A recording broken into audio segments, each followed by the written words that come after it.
केवल मनोरंजन ना कवि का कर्म होना चाहिए, उसमें उचित उपदेश का भी मर्म होना चाहिए।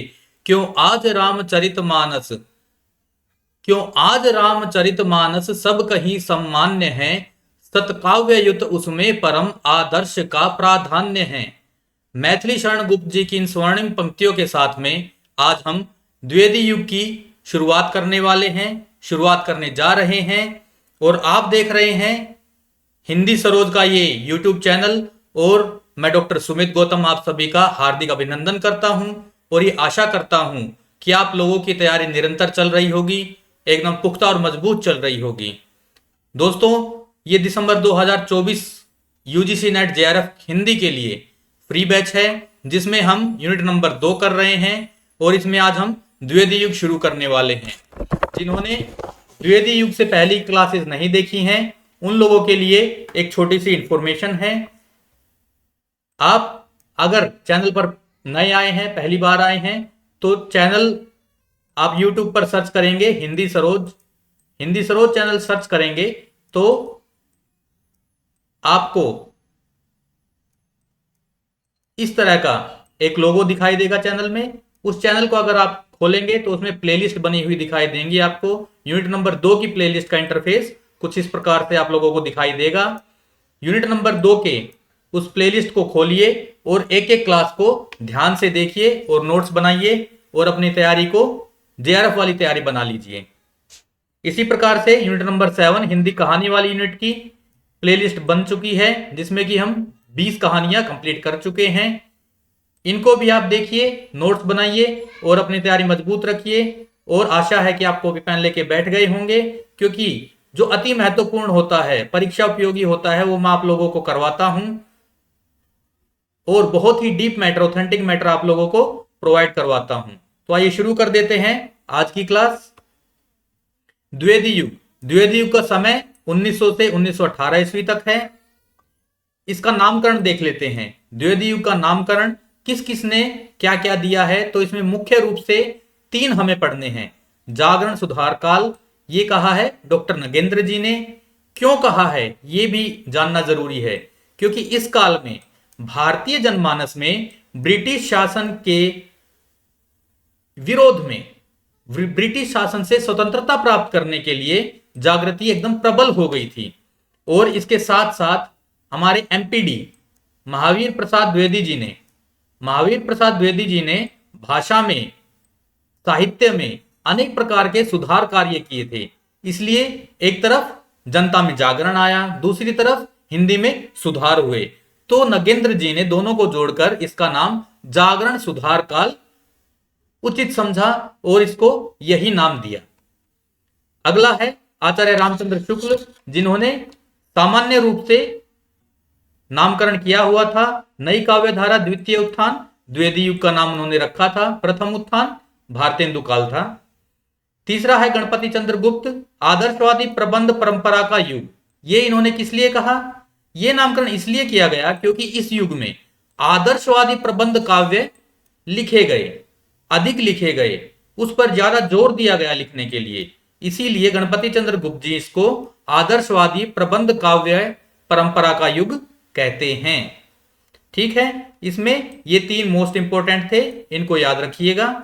आगे चलते हैं द्विवेदी युग की विशेषताएं। पहले हम देखेंगे द्विवेदी युग की विशेषताएं, इसके बाद में हम पढ़ने वाले हैं महावीर प्रसाद द्विवेदी जी के बारे में और उनके बाद आने वाले रचनाकार श्रीधर पाठक के बारे में और नाथूराम शर्मा शंकर जी के बारे में। हम इनको कालक्रम के अनुसार में ही पढ़ेंगे।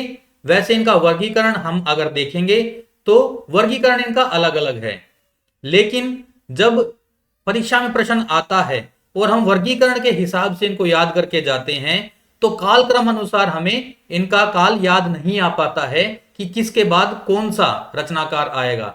इसीलिए मैं आप लोगों को रचनाकार के जन्म के अनुसार बारी बारी से इन रचनाकारों को करवाऊंगा। इससे आपको याद रखने में भी आसानी रहेगी। इनका वर्गीकरण मैं पहले करवा दूंगा ताकि वर्गीकरण आप लोगों के दिमाग में रहेगा कि 2 वर्गों में किस प्रकार इन रचनाकारों को बांटा गया है। उसके बाद में हम नंबर से कैसे, कालक्रम अनुसार इनको एक एक रचनाकार को हम पढ़ने वाले हैं, जिससे कि कालक्रम इनका आपके दिमाग में एकदम सटीक बैठ जाएगा और परीक्षा में प्रश्न गलत नहीं करके आएंगे आप। तो आइए शुरू करते हैं द्विवेदी युग की विशेषताएं। द्विवेदी युग में क्या क्या विशेषताएं थी? भारतीय संस्कृति की श्रेष्ठता को वर्णित करते थे ये। जैसे उदाहरण के लिए मैं पंक्तियां आप लोगों के लिए लेके आया हूं। मैथिली शरण गुप्त जी सबसे इंपॉर्टेंट होने वाले हैं इस युग में। मैथिली शरण गुप्त जी की कई पंक्तियां मैं यहीं पर आपको कंप्लीट करवा दूंगा। इसके बाद में जब उनके बारे में हम पूरा विश्लेषण करेंगे, पूरा विवेचनात्मक ढंग से हम उनके बारे में पढ़ेंगे, तब उनकी बाकी की बची हुई सारी पंक्तियां भी आप लोगों को मैं करवा के दूंगा। तो यहां पर भी कुछ दो चार पंक्तियां हम देखते हैं। भारतीय संस्कृति के बारे में क्या लिखा है उन्होंने? नीलांबर परिधान हरित तट पर सुंदर है। ये मैथिली शरण गुप्त जी की पंक्तियां जो कि भारतीय संस्कृति की श्रेष्ठता को वर्णित करती हैं। इसके बाद में उपदेशात्मकता और आदर्शवादिता हमें इस युग में देखने को मिलती है। जिस प्रकार से आदर्शवादिता और उपदेशात्मकता दोनों ही आपको इन पंक्तियों में मिल जाएंगी। केवल मनोरंजन न कवि का कर्म होना चाहिए, उसमें उचित उपदेश का भी मर्म होना चाहिए। क्यों आज रामचरितमानस सब कहीं सम्मान्य है, सत्काव्य युत उसमें परम आदर्श का प्राधान्य है। ये मैथिली शरण गुप्त जी की पंक्तियां बहुत ही सिंपल पंक्तियां हैं, बहुत ही आसान भाषा में लिखी हुई हैं। आसानी से आप इनका अर्थ समझ सकते हैं। इसका अर्थ पूरा व्याख्यायित करने का मैं इंपॉर्टेंस नहीं समझता हूं, क्योंकि आप लोग एमए करके आए हैं या कर रहे हैं। आप लोगों को ये पंक्तियां मुंह जबानी याद होंगी, इनकी व्याख्या एकदम याद होगी, ऐसा मेरा मानना है। आगे बढ़ते हैं। इसमें और क्या था? राष्ट्रीयता की अभिव्यक्ति में प्रबलता। देखिए भारतीय हिंदू युग था, उसमें दबी जबान में होता था, लेकिन यहां पर क्या है? खुलकर सामने आए हैं। क्या कहा है? देशभक्त वीरों मरने से ना नेकु डरना होगा, प्राणों का बलिदान देश की वेदी पर करना होगा। किसकी पंक्तियां हैं? नाथूराम शर्मा शंकर जी की पंक्तियां हैं। ये भी बहुत इंपॉर्टेंट हैं इस युग में। आगे इतिवृत्तात्मकता, ऐतिहासिक घटनाओं का वर्णन, ये तो हम हर काल में देखते हैं। इतिहास का गौरवगान, ये भी रीतिकाल को छोड़कर सभी युगों में हमें देखने को मिला है। आगे आख्यान प्रधान प्रबंध काव्य की रचना। प्रबंध काव्य की रचना इसमें अधिक हुई है और जिसमें उपदेश और आदर्शवादिता अधिक रही है, ये हमने देखा है। हास्य व्यंग की प्रधानता इसमें रही है। हास्य व्यंग की प्रधानता भारतेंदु काल में भी थी, लेकिन वो क्या खाली हास्य व्यंग में ही डूब कर रह गए। लेकिन यहां पर क्या है? उपदेश और आदर्श की भी बात की गई है और हास्य व्यंग्य से संबंधित भी बहुत यहां पर मैटर लिखा गया है। जैसे हमसे सुनो सच की कहानी, जिससे मरे झूठ की नानी, सच है सभ्य देश की चीज, तुमको होगी कहां तमीज। बाल मुकुंद गुप्त जी ने लिखा है, जब एक अंग्रेजी गवर्नर ने भारतीयों को झूठा और मक्कार साबित करना चाहा, उनको झूठा कहा, तब उन्होंने ये पंक्तियां उनके लिए व्यंग रूप में लिखी थी। आगे क्या है? गद्य और पद्य दोनों में खड़ी बोली का प्रयोग इसमें होने लगा। जिस प्रकार हमने भारतेंदु युग में देखा था कि गद्य के लिए खड़ी बोली और पद्य के लिए ब्रजभाषा का प्रयोग हुआ, लेकिन यहां पर दोनों के लिए ही खड़ी बोली का प्रबंध कर दिया गया। नारी के प्रति सम्मान की भावना इसमें देखने को मिलती है। जैसे नर जाति की जननी तथा सुख शांति की स्रोत सुइनी, ये कहा है मैथिली शरण गुप्त जी ने। अतीत का गौरवगान हमें देखने को मिलता है। बहुत बढ़िया पंक्तियां हैं। हम कौन थे, क्या हो गए हैं और क्या होंगे अभी, आओ विचारे यह समस्या मिलकर सभी। यहां पर समाज को साथ में लेकर चल रहे हैं और समाज को बोल रहे हैं कि एकजुट हो जाओ, हम हमारी समस्याओं का निपटारा खुद ही करेंगे और अपने भविष्य को सुंदर बनाने का प्रयास करेंगे। आगे नारी जीवन की दयनीय स्थिति का चित्रण किस प्रकार किया है? अबला जीवन हाय यही तुम्हारी कहानी, आंचल में है दूध और आंखों में है पानी। मैथिली शरण गुप्त जी की कविता यशोधरा से है। आगे देखते हैं उपेक्षित नारी के स्वाभिमान का चित्रण। जो उस काल में उपेक्षित नारी थी, उसके स्वाभिमान का चित्रण किया है। किस प्रकार? सिद्धि हेतु स्वामी गए यह गौरव की बात, पर चोरी चोरी गए यही बड़ा व्याघात। सखी वे मुझसे कहकर जाते, कहते तो क्या वे मुझे अपनी पथ बाधा ही पाते। मैथिली शरण गुप्त की बहुत ही इंपॉर्टेंट पंक्तियां हैं, पूछी जाती रही हैं। जितनी भी पंक्तियां मैं यहां पर आप लोगों को लिखवा रहा हूं, सारी की सारी मोस्ट इंपॉर्टेंट मान के चलिएगा और सबको स्टार मार्क करके नोट कीजिएगा। आगे, भारत की प्राकृतिक और सांस्कृतिक श्रेष्ठता को वर्णित करने की प्रवृत्ति यहां पाई जाती है। जैसा कि संस्कृति का चित्रण हमने देखा था, इसी प्रकार प्रकृति और संस्कृति का साथ में चित्रण बहुत अच्छा किया है भारत भारती में। किस प्रकार से भूलोक का गौरव, प्रकृति का पुण्य स्थल कहां है, फैला मनोहर गिरी हिमालय और गंगा जल कहां है, संपूर्ण देशों से अधिक और किस देश का उत्कर्ष है, उसका की जो ऋषि भूमि है वह कौन, भारतवर्ष है। मैथिली शरण गुप्त जी की पंक्तियां भारत भारती से अति सुंदर पंक्तियां, बहुत ही इंपॉर्टेंट पंक्तियां हैं। इसमें भाषा सुधार पर बल दिया गया। जैसा कि हम आगे पढ़ेंगे, रामचंद्र शुक्ल जी ने भी लिखा है कि व्याकरण संबंधित इसमें बहुत ज्यादा सुधार हुए थे। छंद वैविध्य इसमें देखने को मिलता है हमें। प्रबंध तथा मुक्तक काव्य दोनों लिखे गए, उसमें भी प्रबंध की प्रधानता रही। संदेश दायनी प्रकृति का चित्रण, प्रकृति का चित्रण केवल मनोहारी रूप का नहीं किया है, संदेश देते हुए दिखाई गई है प्रकृति। जो हमारे सजीव और निर्जीव जितनी भी वस्तुएं हैं, यहां पर हमें हर वस्तु में संदेश देखने को मिलता है। इस काल की जितनी भी हम काव्य रचनाएं पढ़ेंगे, उसमें एक एक चीज जीवंत होकर और दबी जबान से नहीं बल्कि खुलकर अपने भावों को व्यक्त करती हुई हमें दिखाई देगी। यह हो गई इस काल की विशेषताएं। अभी हम द्विवेदी युग के मुख्य रचनाकारों को देखेंगे। मुख्य रचनाकारों का वर्गीकरण सबसे पहले देख लेते हैं।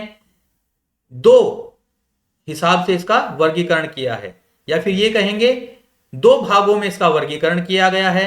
पहला भाग में कौन कौन से कवि हैं, कौन कौन से रचनाकार हैं जो कि द्विवेदी मंडल के थे और इसी की अनुशासन धारा के अंतर्गत उन्होंने लिखा है। उसमें कौन कौन है, अयोध्या सिंह उपाध्याय, हरिओद, रामचरित उपाध्याय, मैथिली शरण गुप्त, सियाराम शरण गुप्त और लोचन प्रसाद पांडे।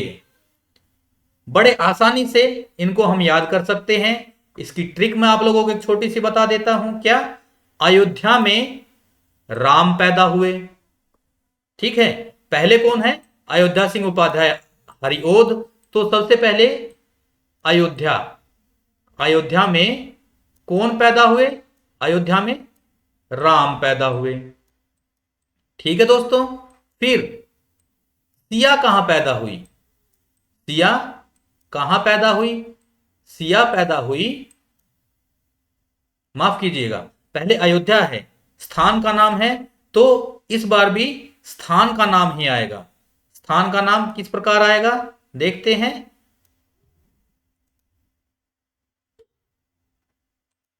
अयोध्या में राम पैदा हुए और मिथिला में, जहां पर मैथिली बोली जाती है, मिथिला में कौन पैदा हुई, सिया, सीता माता पैदा हुई। तो ये दो चार नाम इस प्रकार से याद हो जाएंगे, अयोध्या में राम, मिथिला में सीता। और सीता जी के लोचन जो हैं वो प्रसाद रूपी हैं, तो यहां से हमारे लोचन प्रसाद पांडे जी याद हो जाएंगे। तो इन पांचों को हम बड़ी आसान ट्रिक से, बड़ी सुंदर ट्रिक से हम इस प्रकार से याद कर सकते हैं। इसमें कोई भी ज्यादा दिक्कत नहीं होनी चाहिए मेरे हिसाब से। आगे देखते हैं, द्विवेदी मंडल से बाहर के, जो द्विवेदी मंडल से बाहर रहकर जिन्होंने रचना की लेकिन आते द्विवेदी युग के अंतर्गत ही हैं, इनको स्वच्छंद धारा के रचनाकार या स्वच्छंद धारा के कवि भी कहा जाता है। इसमें कौन कौन है, इसमें सर्वप्रमुख हमारे श्रीधर पाठक हैं, फिर राम नरेश त्रिपाठी जी, मुकुटधर पांडे, लाला भगवान दीन, रूप नारायण पांडे और नाथुराम शर्मा शंकर जी। तो ये 6 रचनाकार जो हैं ये द्विवेदी मंडल से बाहर के स्वच्छंद धारा के कवि हैं। इनको याद करने के लिए किस प्रकार से हम याद कर सकते हैं कि श्री राम का मुकुट भगवान नारायण ने श्री राम का मुकुट भगवान नारायण ने शंकर से बनवाया। ठीक है, बड़ी आसान सी ट्रिक है। किस प्रकार से याद रख सकते हैं कि श्री राम का मुकुट, श्री राम का मुकुट, श्री राम का मुकुट भगवान नारायण ने, श्री राम का मुकुट भगवान नारायण ने यानी स्वयं विष्णु ने शंकर से बनवाया। किससे बनवाया? शंकर से बनवाया। ठीक है दोस्तों, इस ट्रिक से हम कैसे याद रख सकते हैं इसको? श्री से श्रीधर पाठक, राम से राम नरेश त्रिपाठी, मुकुट से मुकुटधर पांडे, भगवान से लाला भगवान दीन, इसके बाद में नारायण से रूप नारायण पांडे और शंकर से नाथूराम शर्मा शंकर। तो ये सिंपल सी एक पंक्ति से हम इन 6 के 6 कवियों को आसानी से याद रख सकते हैं। इसमें कोई तकलीफ नहीं होनी चाहिए मेरे हिसाब से। तो यहां पर हमने इनका वर्गीकरण देख लिया है। 2 भागों में इनको वर्गीकृत कर सकते हैं, एक तो द्विविधि मंडल के और एक द्विविधि मंडल से बाहर के। ठीक है, ये 11 कवि हमें याद रखने हैं और इनको अब हम कालक्रम अनुसार देखेंगे। सबसे पहले जिनका काल आता है, जिनका जन्म हुआ, और उसके बाद में ऐसे क्रमवार तरीके से हम एक एक रचनाकार को पढ़ने वाले हैं। सबसे पहले तो महावीर प्रसाद द्विवेदी जी को ही देखेंगे। तो महावीर प्रसाद द्विवेदी जी जो हैं, इनका जन्म 1864 ईस्वी में रायबरेली उत्तर प्रदेश में हुआ और निधन इनका 1930 ईस्वी में हुआ। ठीक है दोस्तों, अब हम महावीर प्रसाद द्विवेदी जी की विशेषताएं देख लेते हैं। क्या क्या विशेषताएं थी? जिस प्रकार हमने द्विवेदी काल की विशेषताएं देखी हैं, उसी प्रकार से अब हम एमपीडी महावीर प्रसाद द्विवेदी जी की विशेषताएं देखेंगे। क्या है? महावीर प्रसाद द्विवेदी भुजंग भूषण भट्टाचार्य के नाम से, पहले ये अपना छद्म नाम इस्तेमाल करते थे सरस्वती पत्रिका में लेख लिखने के लिए। ये प्रश्न आ सकता है और बहुत ही इंपॉर्टेंट ये पॉइंट है कि महावीर प्रसाद द्विवेदी जी किस छद्म नाम से सरस्वती पत्रिका में लेख लिखा करते थे, या फिर भुजंग भूषण भट्टाचार्य के छद्म नाम से कौन से रचनाकार सरस्वती पत्रिका में लेख लिखते थे। इस प्रकार से प्रश्न आ जाए तो महावीर प्रसाद द्विवेदी और किस छद्म नाम से? भुजंग भूषण भट्टाचार्य, ट्रिपल बी। इस प्रकार से हम इसको याद रख सकते हैं। आगे 1903 से लेकर 1920 ईस्वी तक ये सरस्वती पत्रिका के संपादक भी रहे हैं। दोस्तों याद रखना है, ये पूछा जाता रहा है। शुरुआत में उन्होंने रेलवे में नौकरी की थी। आप लोगों की जीके के लिए मैंने एक लाइन डाल दी है कि शुरुआत में उन्होंने रेलवे में नौकरी की थी, लेकिन अंग्रेज अधिकारी होते थे, अंग्रेज उच्चाधिकारियों से उनकी अनबन रहने लग गई। एक दिन एक उच्चाधिकारी से इतनी ज्यादा अनबन हो गई, उनकी इतनी ज्यादा कहासुनी हो गई, झगड़े पर बात आ गई और उन्होंने त्याग पत्र दे दिया नौकरी से और फिर अपना पूरा समय वो अपने लेखों को देने लग गए और अपनी सरस्वती पत्रिका को देने लग गए। मिश्र बंधु ने इनको एक उपाधि दी थी। कौन सी उपाधि दी थी? हिंदी का भारी लेखक। बहुत इंपॉर्टेंट है, हिंदी का भारी लेखक किस रचनाकार ने कहा है, किस रचनाकार को कहा है? मिश्र बंधुओं ने। तो वो एमपीडी महावीर प्रसाद द्विवेदी जी को कहा है। इन्होंने हिंदी की गद्य पद्य भाषा को बहुत हद तक परिष्कृत किया है, जो कि हम सब जानते हैं। इन्होंने 80 रचनाएं लिखी हैं, लगभग 80। नागरी प्रचारणी सभा काशी जो है वो 80 रचनाओं को प्रमाणिक मानती है। आचार्य रामचंद्र शुक्ल इनके निबंधों को लेख मात्र कहते हैं। क्या कहते हैं? लेख मात्र कहते हैं, याद रखिएगा। ये जो है काव्य में असलियत तथा सरलता को मूल्य देते हैं, उनको सबसे ऊंचा रखते हैं कि काव्य में जो है असलियत भी होनी चाहिए और सरलता भी होनी चाहिए, ताकि आम जनजीवन जीने वाले लोगों तक उसका उपदेश पहुंच सके, उसकी आदर्शवादिता पहुंच सके, उसके अंदर कवि कहना क्या चाहता है वो अच्छे से समझ सके। और इसमें भी दोस्तों मैं आप लोगों को बताऊं, सरलता से भी ऊपर वो असलियत को रखते थे कि काव्य में जो है असलियत होना सबसे ज्यादा आवश्यक है, सरलता का नंबर उसके बाद में आता है। क्योंकि अगर जो बुद्धिजीवी हैं, जो पढ़ा लिखा वर्ग है, वो अगर इन काव्य को समझ लेगा तो वो आम लोगों तक इसको आसानी से पहुंचा भी सकता है। ठीक है दोस्तों, वीडियो शायद थोड़ी कट कट के आ रही है, एक बार मैं चेक कर लेता हूं। इतनी देर से वीडियो में गड़बड़ आ रही थी, समझ में नहीं आ रहा था, अभी मुझे लगता है ठीक हो गया होगा। चलिए कोई बात नहीं, वीडियो से ज़्यादा लेना देना नहीं है हमें, हम जो पढ़ रहे हैं वो देखिए। इन्होंने अर्थशास्त्र संबंधी एक रचना लिखी थी, संपत्ति शास्त्र। ये पूछा जा सकता है कि अर्थशास्त्र संबंधी इनकी रचना का क्या नाम है। 3-4 नाम, 4-5 नाम ऐसे अर्थशास्त्र से संबंधित वो दे देंगे, हमें छांटना होगा कि कौन सी अर्थशास्त्र संबंधी रचना महावीर प्रसाद द्विवेदी जी की है। तो उसका नाम है संपत्ति शास्त्र, और ये 1908 ईस्वी में लिखी गई थी। ठीक है दोस्तों, और साहित्य ये किसको कहते हैं, ये हमने जब हिंदी साहित्य का इतिहास पढ़ना शुरू किया था तभी बताया था कि ज्ञान राशि के संचित कोश को ये साहित्य कहते हैं। महावीर प्रसाद द्विवेदी जी साहित्य की परिभाषा क्या देते हैं कि ज्ञान राशि के संचित कोश को साहित्य कहा जाता है। ठीक है दोस्तों, आगे देख लेते हैं इनकी काव्य रचनाएं कौन कौन सी हैं। सारी जो मोस्ट इंपोर्टेंट है वही रचनाएं मैं आप लोगों के लिए लेके आया हूं, वही खाली याद कर लीजिएगा, काम चल जाएगा। काव्य मंजूषा 1903 ईस्वी में, सुमन 1923 ईस्वी में, देवी स्तुति शतक, इसके बाद इसका वर्ष लिखना मैं भूल गया हूं, देख लेंगे।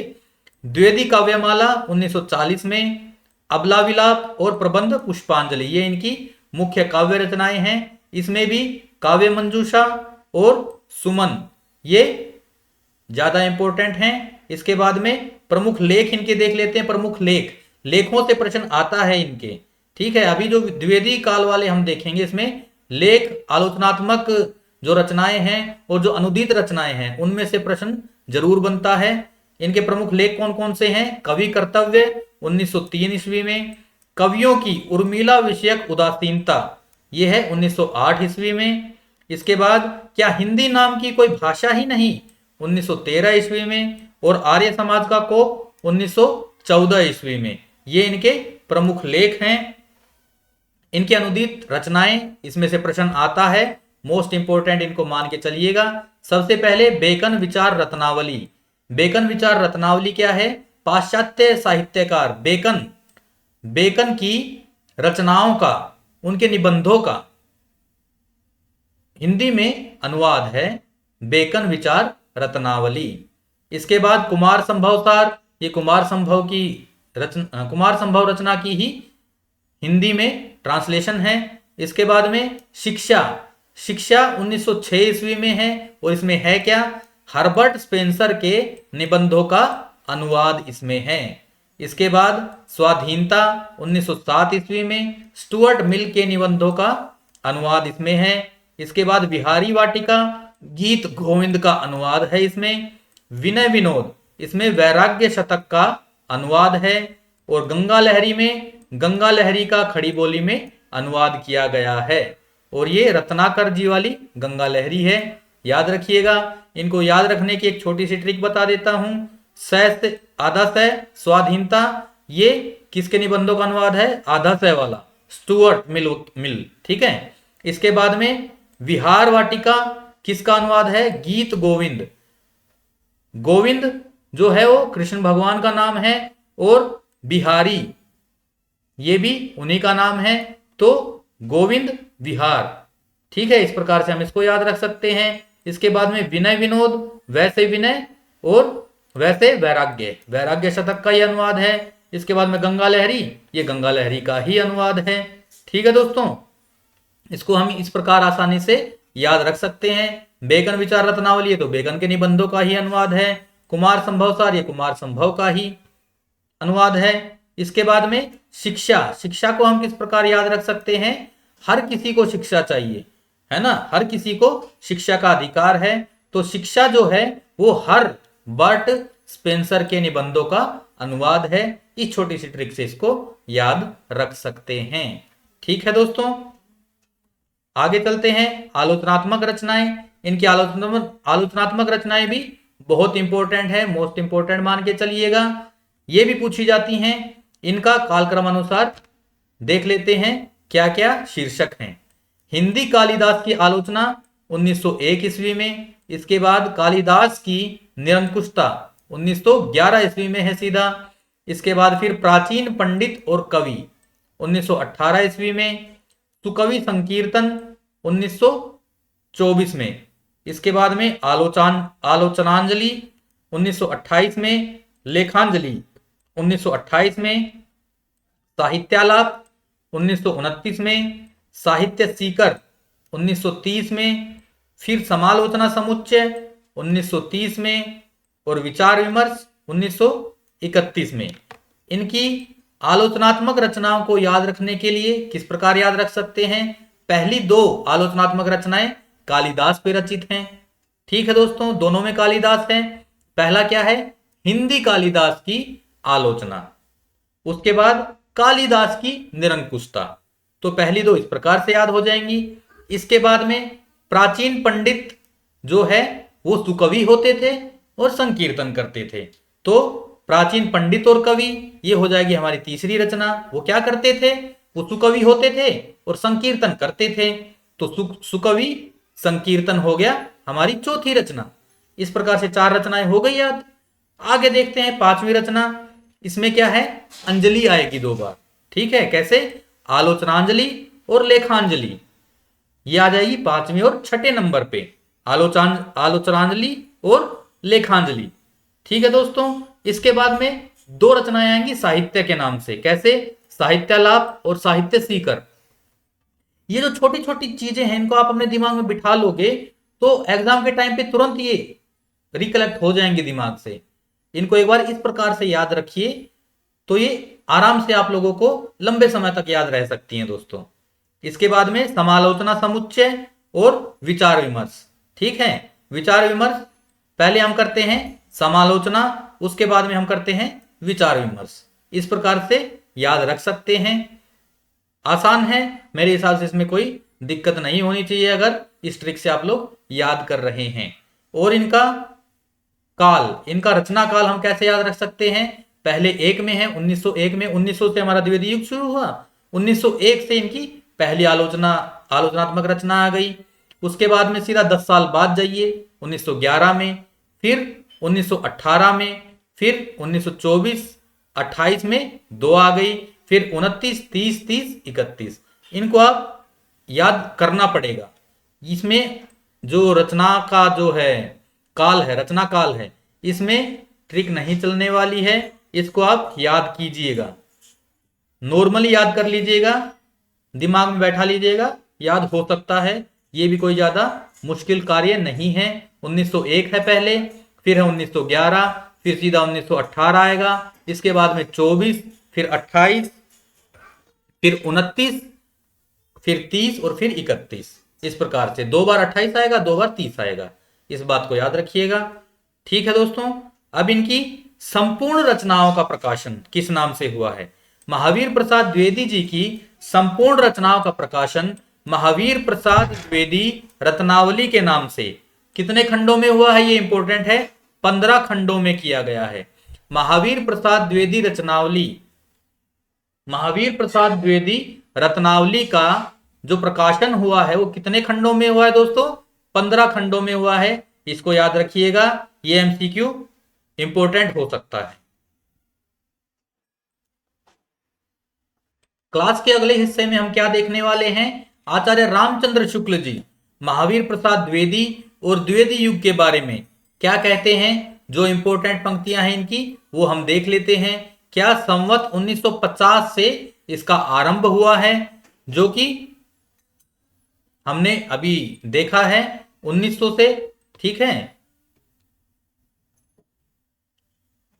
आगे इसमें हम कुछ ऐसी चिंताओं और आकांक्षाओं का आभास पाते हैं जिनका समय भारतेंदु के सामने नहीं आया था। ठीक है दोस्तों, ये संवत 1950 है। हमने क्या पढ़ा है? ये 1900 ईस्वी से शुरू है। तो यहां पर शुक्ल जी का मत है ये मान्य नहीं होगा। सर्वमान्य मत है वो 1900 ईस्वी से इसका आरंभ हुआ है और वही हमें याद रखना है। आचार्य रामचंद्र शुक्ल जी क्या मानते हैं? 1950 संवत से मानते हैं।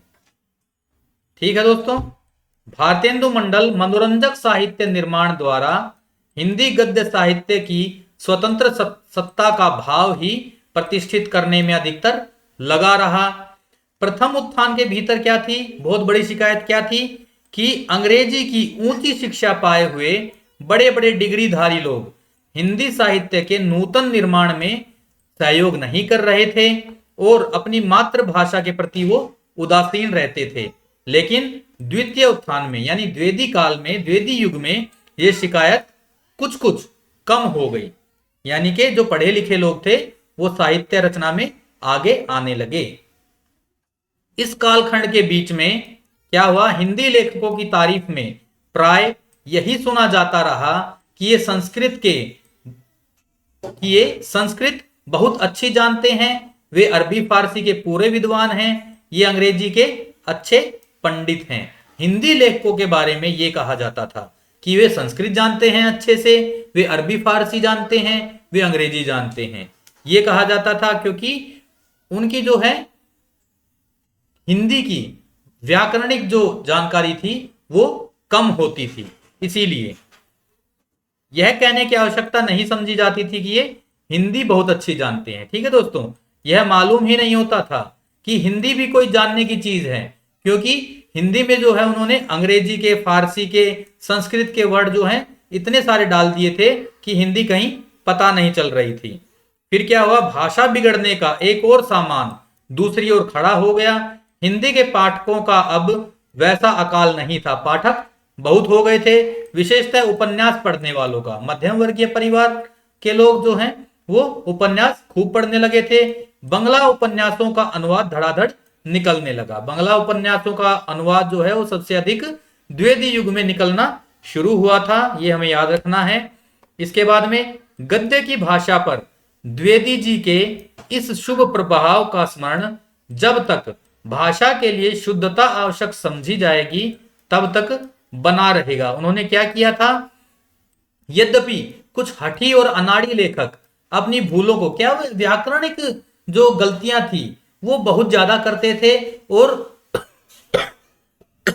महावीर प्रसाद द्विवेदी जी ने उनको व्याकरण का ज्ञान लेने के लिए कहा था, तो बहुत से लेखक जो है वो मान गए थे और व्याकरण बहुत अच्छे से उन्होंने संस्कृत की पढ़ ली थी, हिंदी की जानकारी रखने लग गए थे। लेकिन कुछ भी हो, कुछ थे लेखक जो हठी और अनाड़ी लेखक अपनी भूलों और गलतियों का समर्थन तरह तरह की बातों से करते रहते थे, लेकिन अधिकतर लेखकों ने इस बात का लाभ उठाया था और व्याकरण का पूरा ध्यान रखने लग गए थे।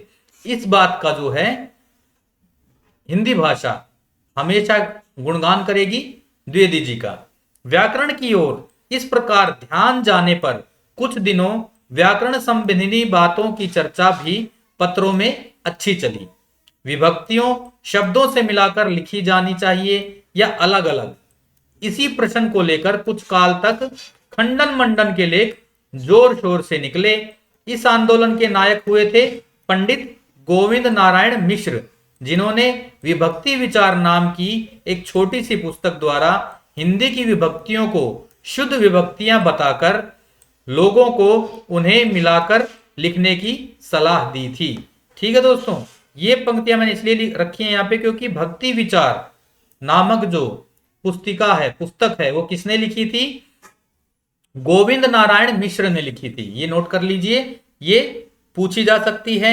और ये कथन कौन सा कथन? व्याकरण की ओर से इस प्रकार से ध्यान, ये किसका कथन है?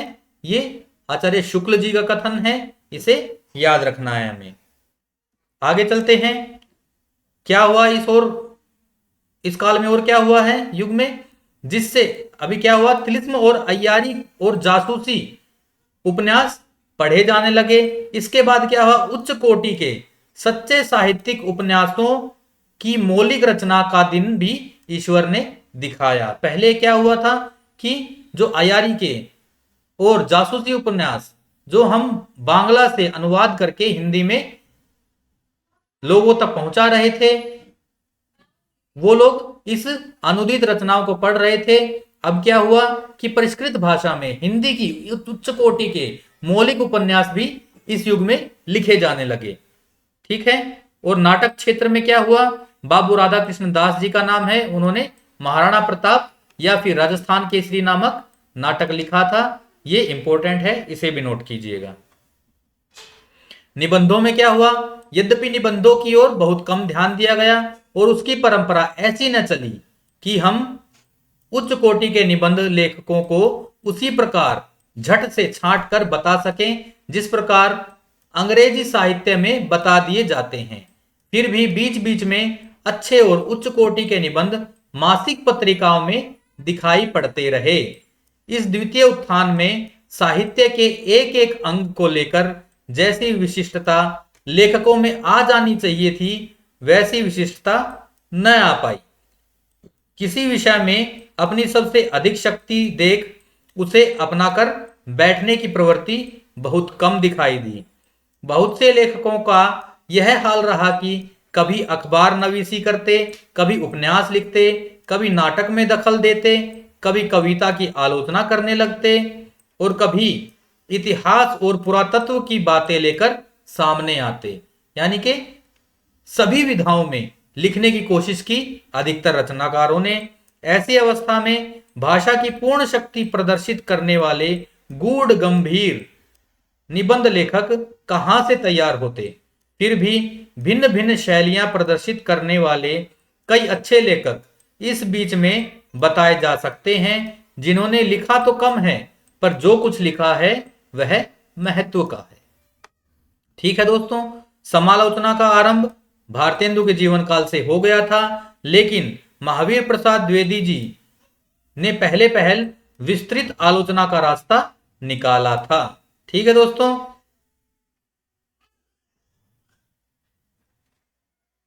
द्विवेदी जी ने सन 1903 में सरस्वती पत्रिका का संपादन शुरू किया था।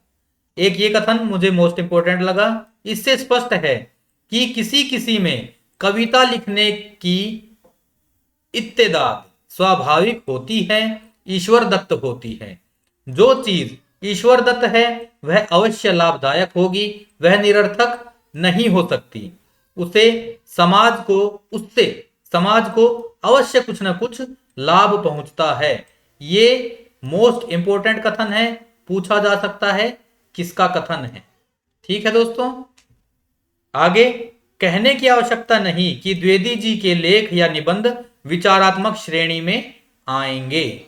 विचारात्मक श्रेणी में माने हैं किन्होंने, रामचंद्र शुक्ल जी ने, और इन्होंने लेख मात्र भी माना है। ठीक है, क्या कहा है कि लेख या निबंध, उन्होंने निबंध को यहां पर लेख बोल दिया है। यहीं से यह मान्यता ली गई है कि उन्होंने लेख मात्र कहा है महावीर प्रसाद द्विवेदी जी के निबंधों को। ठीक है दोस्तों, यही वो कथन है।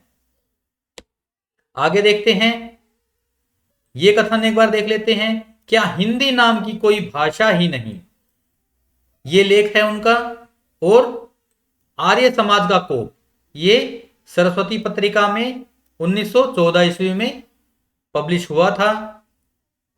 ठीक है दोस्तों, ये इसका कुछ अंश दिया हुआ है, वो ज्यादा इंपॉर्टेंट है नहीं, इसको छोड़ सकते हैं। आगे यहां पर महावीर प्रसाद द्विवेदी जी के बारे में जितनी जानकारी हमें चाहिए थी उतना एग्जाम पॉइंट ऑफ व्यू से हमने देख लिया है। इसके बाद में हम देख रहे हैं अभी श्रीधर पाठक को। तो श्रीधर पाठक बहुत इंपॉर्टेंट रचनाकार हैं। महावीर प्रसाद द्विवेदी जी के बाद में इन्हीं का नाम आता है द्विवेदी युग में। इनका जन्म, ये थे तो स्वच्छंद धारा में, लेकिन जन्म काल के अनुसार इनका नाम महावीर प्रसाद द्विवेदी जी के तुरंत बाद आता है। इनका जन्म 1859 ईस्वी में ग्राम जोंधरी, ग्राम का नाम याद रखिएगा, पूछा जाता है, जिला आगरा उत्तर प्रदेश में। निधन इनका 1928 ईस्वी में हुआ। आगे इनके बारे में मुख्य तथ्य क्या क्या हैं और बहुत इंपॉर्टेंट हैं ये क्या, ये आधुनिक खड़ी बोली हिंदी के प्रथम कवि हैं। यहां पर ये देखिए, खड़ी बोली के प्रथम कवि अलग हैं, खड़ी बोली हिंदी के अलग हैं और आधुनिक खड़ी बोली हिंदी के, इसको साथ में लेके चलिए, कंफ्यूज नहीं होना है। आधुनिक खड़ी बोली हिंदी के प्रथम कवि अगर पूछा जाए तो कौन है? श्रीधर पाठक हैं। ठीक है दोस्तों। और स्वच्छंदतावाद का प्रवर्तक किसे माना जाता है? श्रीधर पाठक को माना जाता है। और इन्होंने ब्रज भाषाएं खड़ी बोली दोनों में रचनाएं की हैं, ये हम जानते हैं।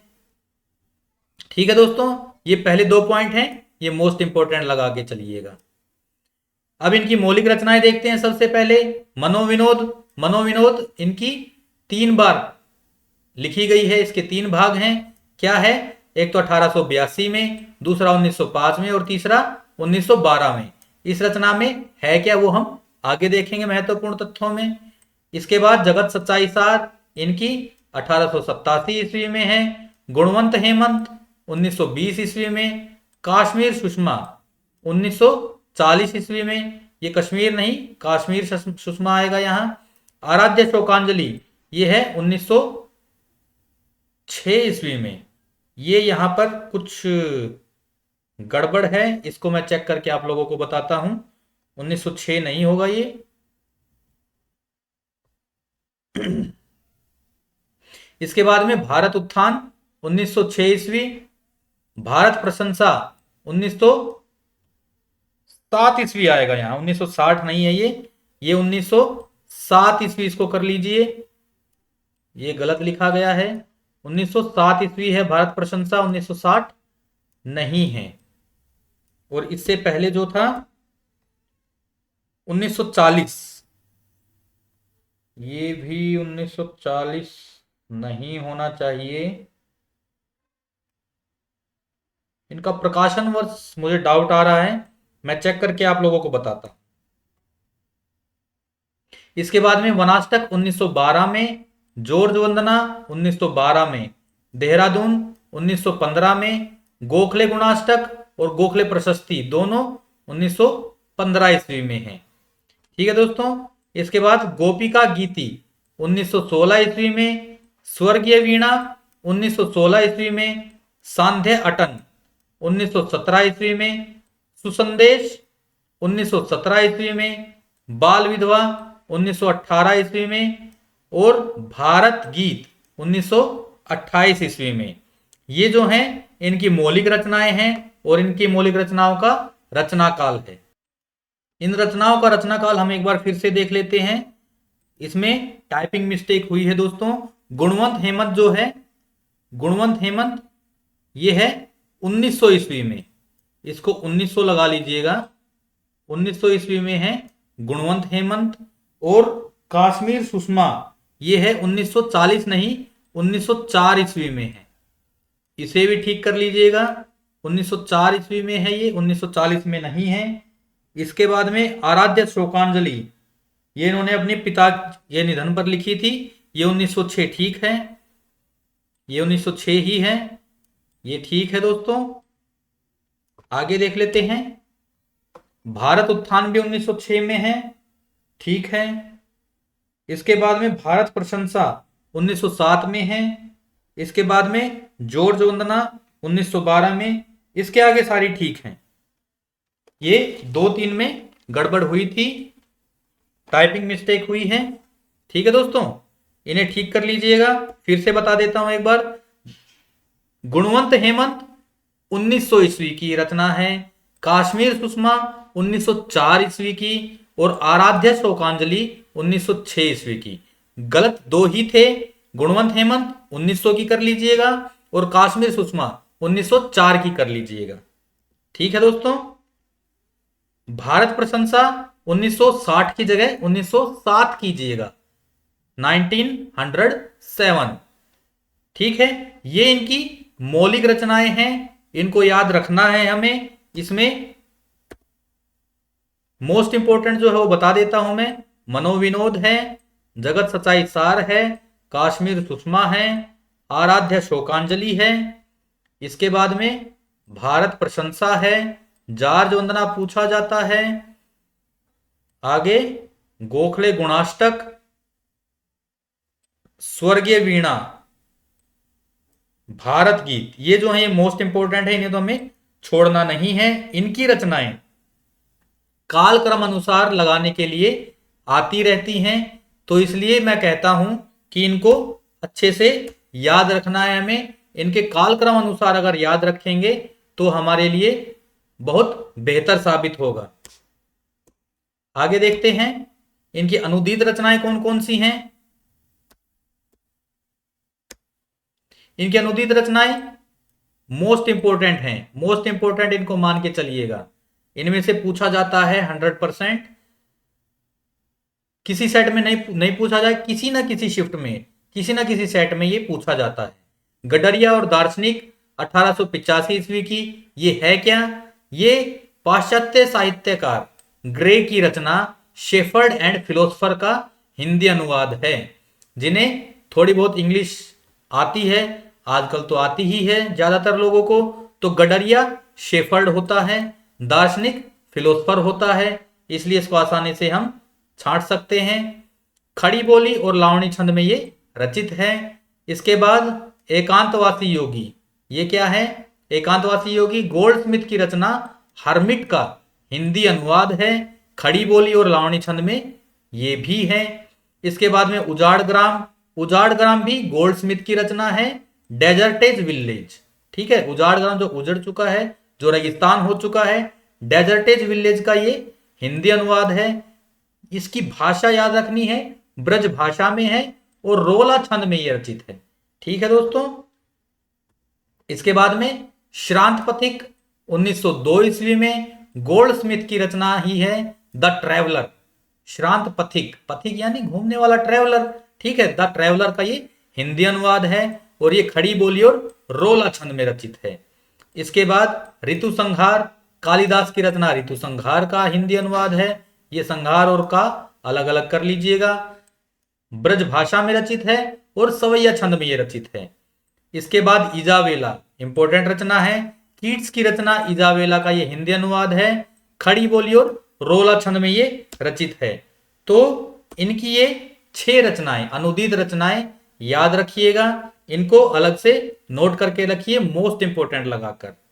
ठीक है दोस्तों, इनमें से पूछा जा सकता है। यहां पर श्रीधर पाठक के रचनाओं की जो खास रचनाएं हैं उनकी विशेषताएं हम देख लेते हैं। काश्मीर सुषमा जो है ये खड़ी बोली में रचित है, माफ कीजिएगा, ब्रज भाषा में रचित है। काश्मीर सुषमा और मनोविनोद खाली ये 2 ब्रज भाषा में है, बाकी सब खड़ी बोली में है। ये याद रखने के लिए आसानी हो जाएगी आपको इनकी रचनाओं की भाषा के बारे में। सिर्फ काम, काश्मीर सुषमा और मनोविनोद, कैसे काश्मीर सुषमा और मैं से मनोविनोद, ये दोनों ब्रज भाषा में है, बाकी सब खड़ी बोली में है। इसके बाद जगत सच्चाई सार जो है ये दार्शनिक विषयों पर आधारित कविताओं का संग्रह है और इसमें क्या है, सदुक्कड़ी भाषा का प्रयोग किया गया है, नोट कर लीजिए। दार्शनिक विचार जो हैं वो कबीर से थोड़ा प्रभावित हैं और सदुक्कड़ी भाषा का इसमें प्रयोग किया गया है। काश्मीर सुषमा, जब कश्मीर का वर्णन होगा तो प्रकृति सौंदर्य आना ही है। इसके बाद में आराध्य शोकांजलि इन्होंने अपने पिता के निधन पर लिखी थी। जगत सच्चाई सार में सदुक्कड़ी शैली का प्रयोग किया गया है। स्वर्गीय वीणा और संदेश रासक में रहस्यवादिता उभर कर सामने आई है। और इनके बारे में मोस्ट इंपोर्टेंट जो है विशेषता वो ये है कि हिंदी में गांव को काव्य का विषय बनाने वाले सर्वप्रथम रचनाकार हमारे श्रीधर पाठक जी हैं। मोस्ट इंपोर्टेंट इसको मान के चलिएगा। और ये खड़ी बोली आंदोलन के समर्थक थे। ठीक है दोस्तों, ये इनके बारे में इंपोर्टेंट तथ्य, विशेषताएं इनकी क्या थी वो हमने देखी हैं। इसके बाद में हम पढ़ने वाले हैं नाथूराम शर्मा शंकर जी को। इनको हम थोड़े में ही सब कुछ कर लेंगे। कैसे? नाथूराम शर्मा जी का जो जन्म है 1859 ईस्वी हरदुआगंज अलीगढ़ उत्तर प्रदेश में हुआ। निधन इनका 1932 ईस्वी में। ये समस्या पूर्ति में दक्ष थे। इनकी रचनाएं सबसे पहले तो ब्राह्मण पत्रिका में छपती थी, इसके बाद में सरस्वती में छपवाने लगे और इन्हें आशु कवि कहा जाता है। इनके बारे में मोस्ट इंपोर्टेंट है, आशु कवि कहा जाता है इनको। आशु कवि क्या होता है? जो तुरंत कविता बना दे, यानी शीघ्रता से कविता बनाने वाले कवि को आशु कवि कहा जाता है। और ये वैद्य और चिकित्सक भी थे। पूछा जाए कि इनमें से कौन से रचनाकार वैद्य अथवा चिकित्सक भी थे, तो नाथूराम शर्मा शंकर जी का नाम याद रखिएगा। उपनाम इनके साहित्य सुधाकर, भारतेंदु प्रज्ञेंदु और कविता कामिनी कांत, ये इनके उपनाम हैं। इंपॉर्टेंट हैं, इनको याद रखिएगा। अब इनकी रचनाएं देख लेते हैं। पहली दो तो गीत नाम से है, गीतावली 1951, गीत कुंज 1981। ठीक है दोस्तों। इसके बाद में दोहा 1951, शंकर सर्वस्व ये भी 1951, अनुपम 1981। इनकी भी रचना काल मुझे थोड़ा डाउट लग रहा है, मैं एक बार चेक कर लेता हूं इसको।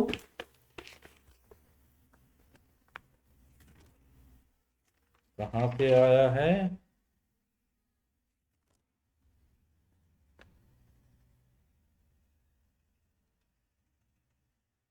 रचनाएं जो हैं इनकी, ये सारी की सारी 1951 में ही है दोस्तों। सारी की सारी 1951 में है।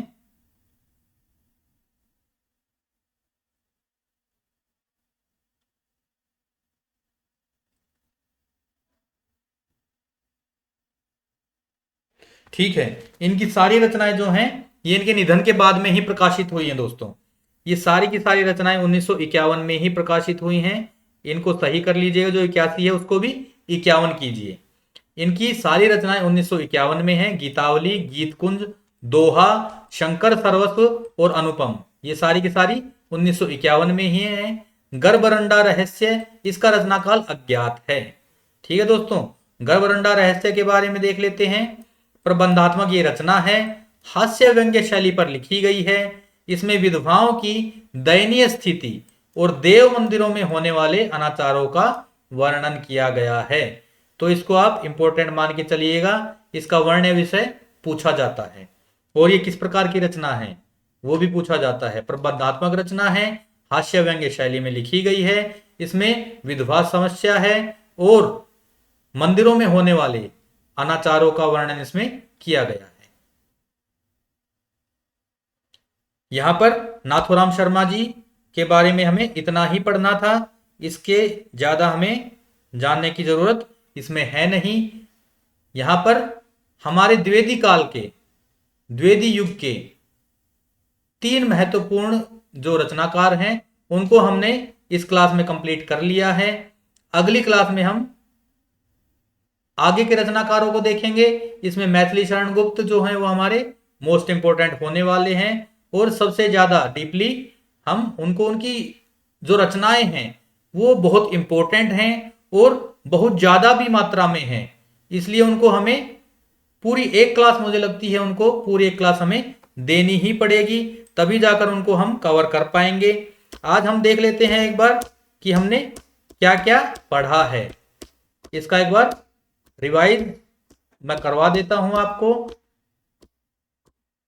रिवीजन हम फटाफट देखते हैं कि हमने क्या क्या पढ़ा है।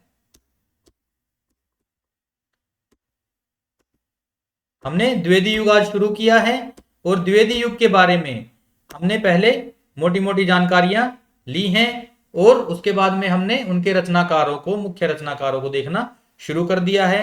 तो सबसे पहले हमने द्विवेदी युग का शुरुआत कब हुई, द्विवेदी युग का काल क्या है, 1900 से 1918। फिर हमने द्विवेदी युग का नामकरण पढ़ा। इसके बाद में द्विवेदी युग की विशेषताएं हमने देखी।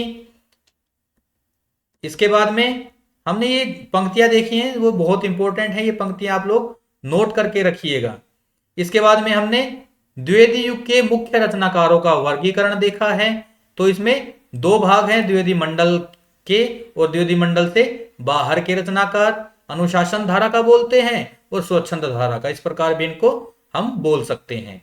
इसके बाद में हमने देखा महावीर प्रसाद द्विवेदी जी के बारे में। इनके बारे में हमने सारी जानकारी इकट्ठा कर ली है। नोट्स में आशा कर रहा हूं आप लोग साथ साथ बना रहे होंगे। महावीर प्रसाद द्विवेदी जी की विशेषताएं क्या थी, उनकी लेखनी की विशेषताएं, उनके संबंध में हमने तथ्य जाने हैं। इसके बाद में इनकी काव्य रचनाएं हमने देखी हैं, प्रमुख काव्य रचनाएं कौन कौन सी थी, और इनके इंपॉर्टेंट लेख, प्रमुख लेख जो हैं, लेख इनके पूछे जाते हैं, इनको हमें बिल्कुल भी छोड़ना नहीं है, इनको अच्छे से याद कर लेना है। इसके बाद में इनकी अनुदित रचनाएं बहुत पूछी जाती रही हैं, इनको भी हमें आत्मसात कर लेना है। ट्रिक्स मैंने आप लोगों को मैक्सिमम बता ही दी हैं, अगर आप लोगों को इससे भी कुछ अच्छी ट्रिक्स हो तो मुझे बताइएगा, और किसी का भी भला हो सकता है उससे। आलोचनात्मक रचनाएं, इनकी आलोचनात्मक रचनाएं मोस्ट इंपोर्टेंट बताई थी मैंने, और इनको याद करने के तरीके भी मैंने आप लोगों को बता दिए थे, तो इनको इसी प्रकार से याद रखिएगा। और इनकी संपूर्ण रचनाओं का प्रकाशन महावीर प्रसाद द्विवेदी रत्नावली नाम से 15 खंडों में किया गया। खंडों का नाम, खंडों की संख्या हमें याद रखनी है 15 खंड। ठीक है दोस्तों, इसके बाद में हमने शुक्ल जी के क्या विचार हैं द्विवेदी युग की शुरुआत में, और महावीर प्रसाद द्विवेदी जी के बारे में ये हमने देखा। इसके बाद में हमने श्रीधर पाठक जी को पढ़ना शुरू किया, और श्रीधर पाठक के बारे में हमने सारी जानकारी उपलब्ध की। क्या शुक्ल जी इनको स्वतंत्रतावाद का प्रवर्तक मानते हैं, और आधुनिक खड़ी बोली हिंदी के प्रथम कवि माने जाते हैं। इनकी मौलिक रचनाएं हमने देखी, मौलिक रचनाएं इनकी ज्यादा इंपॉर्टेंट है, इसमें भी मोस्ट इंपोर्टेंट मैंने आप लोगों को लगवा दी थी, जॉर्ज वंदना, गोखले गुणाष्टक, स्वर्गीय वीणा, बाल विधवा और भारत गीत। इनकी अनुदित रचनाएं पूछी जाती रही हैं, इनको याद रखना है। गडरिया और दार्शनिक, एकांतवासी योगी, उजाड़ ग्राम, 6 रचनाएं हैं ये। श्रांत पथिक, ऋतु संहार, इजावेला, ये जो हैं इनकी इंपॉर्टेंट अनुदित रचनाएं हैं। इनकी रचनाओं के बारे में हमने विशेषताएं पढ़ी थी, क्या क्या विशेषताएं हैं। सबसे ज्यादा विशेष तथ्य इनके बारे में यह था कि हिंदी में गांव को कविता का विषय सबसे पहले बनाने वाले श्रीधर पाठक ही थे। इसके बाद में नाथुराम शर्मा शंकर जी के बारे में हमने थोड़े में ही बहुत कुछ देख लिया, इतना ही हमें एग्जाम के लिए इनके बारे में पढ़ना है। इसके लिए मोस्ट इंपोर्टेंट क्या था, इन्हें आशु कवि कहा जाता है। आशु कवि मतलब जो शीघ्रता से कविता बनाने में सक्षम कवि हो। ठीक है, इनकी रचनाएं सबसे पहले ब्राह्मण में छपती थी और बाद में सरस्वती में छपने लगी। इनके 3 उपनाम मोस्ट इंपोर्टेंट है, याद रखिएगा। इसके बाद में गर्भरंडा रहस्य इनकी रचना है, ये मोस्ट इंपोर्टेंट है। ये हास्य व्यंग्य शैली में लिखी गई एक प्रबंधात्मक रचना है, और इसमें विधवाओं के दयनीय स्थिति को चित्रित किया गया है, और देव मंदिरों में होने वाले अनाचारों का वर्णन भी हमें इसमें मिलता है। ये हमने देखा द्विवेदी युग की शुरुआत कैसे हुई, और द्विवेदी युग में आने वाले शुरुआत के मुख्य 3 रचनाकारों को हमने इसमें कवर कर लिया है। मैं आशा करता हूं आप लोगों को ये क्लास अच्छी लगी होगी। देखिए दोस्तों, क्लास को देखना शुरू करने से पहले कॉपी पेन लेके बैठा कीजिए, क्लास को पूरी देखा करें, और नोट्स अपने प्रॉपर बनाइए, कॉपी पेन पर नोट्स बनाइए, वो आपको ताउम्र काम आएंगे।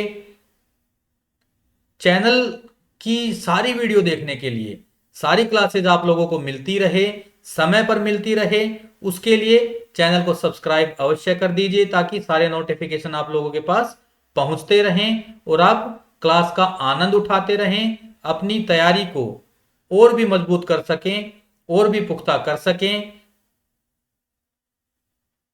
इतना मैं आप लोगों के लिए कर सकता हूं कि और भी ज्यादा सत्यापित मैटर, या फिर आप लोग किसी और रचनाकार के बारे में, किसी खास रचनाकार के बारे में अगर आप और अधिक जानकारी चाहते हैं तो कमेंट में लिखिएगा, उसके बारे में मैं और डीपली जानकारी आप लोगों को उपलब्ध करवाने की पूरी कोशिश करूंगा।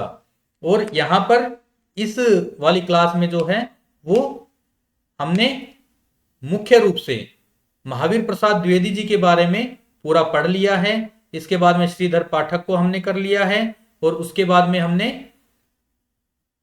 नाथुराम शर्मा शंकर जी के बारे में जितनी जानकारी हमें चाहिए थी एग्जाम के लिए, इतनी इंपॉर्टेंट जितनी जानकारियां थी उतनी जानकारियां मैंने आप लोगों को दे दी है, इससे ज्यादा आवश्यकता नहीं है। आप लोग नोट्स बनाते रहिए, मेरे साथ में तैयारी करते रहिए। इस बार दिसंबर 2024 में जो एग्जाम होने वाला है उसमें हमें निरंतर तैयारी करनी है, कमर कस के तैयारी करनी है। समय जो है हमारे पास बहुत कम रह गया है, इसलिए समय का सदुपयोग करना है, टाइम वेस्ट हमें बिल्कुल भी नहीं करना है। तो दोस्तों, चैनल को सब्सक्राइब अवश्य कीजिएगा। मिलते हैं हम अगली क्लास में, जो कि हिंदी कहानी की मुझे लगता है अंतिम क्लास होगी। इसके बाद में हम हिंदी नाटक वाली यूनिट शुरू करेंगे। तब तक के लिए जय हिंद, जय भारत।